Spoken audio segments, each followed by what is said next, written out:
On December 21, 2023, Yenny Carolina Pérez Canelón, a 27-year-old Venezuelan woman living in Santo Domingo, Dominican Republic, was brutally murdered.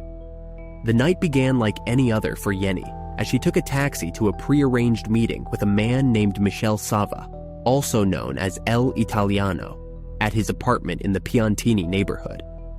After paying her trusted driver and asking him to return in 2 hours, Yenny entered the building, seemingly unaware that this would be her last night alive. As the hours passed and Yenny failed to appear, her driver grew worried and repeatedly tried to contact her with no success. In desperation, he informed Yenny's sister, who immediately rushed to the apartment with a police officer. They encountered a nervous-looking man, Michel Sava, who claimed Yenny had already left. Suspicious of his demeanor, the police officer decided to investigate further. When the officer and Yenny's sister forced their way into the apartment, they were met with a horrific scene. Bloodstains marked the floors and walls, leading them to a suitcase in the bedroom containing a dismembered female torso. As they continued to search, they discovered more body parts in a refrigerator, including Yenny's head and thighs, and other evidence of a brutal crime, such as a Glock pistol, a silencer, knives, handcuffs, and drugs.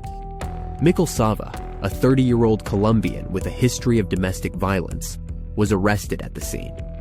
He reportedly confessed to the murder, claiming he shot Yenny during an argument before dismembering her body. The authorities found that Sava had rented the apartment through Airbnb and had meticulously planned the crime, even arranging for a motorcycle rider to assist him in covering up the evidence. The case shocked both the Dominican Republic and Venezuela, with widespread outrage and demand for justice. Rumors circulated about Yenny's involvement in sex work, but her family denied these claims and called for respect and accurate reporting. The brutal nature of the crime and Sava's prior violence history ignited discussions about gun control and domestic violence, pushing for stronger measures to prevent such tragedies. As the investigation continued, it became clear that Sava had used illegal weapons and had potentially smuggled them into the country. Despite his lawyer's claims of torture and his denial of full confession, Sava remained in custody, facing charges of murder, illegal possession of firearms, and other offenses.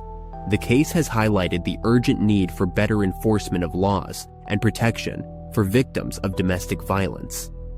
Yenny's remains were cremated and sent to her family in Venezuela, where she was finally laid to rest.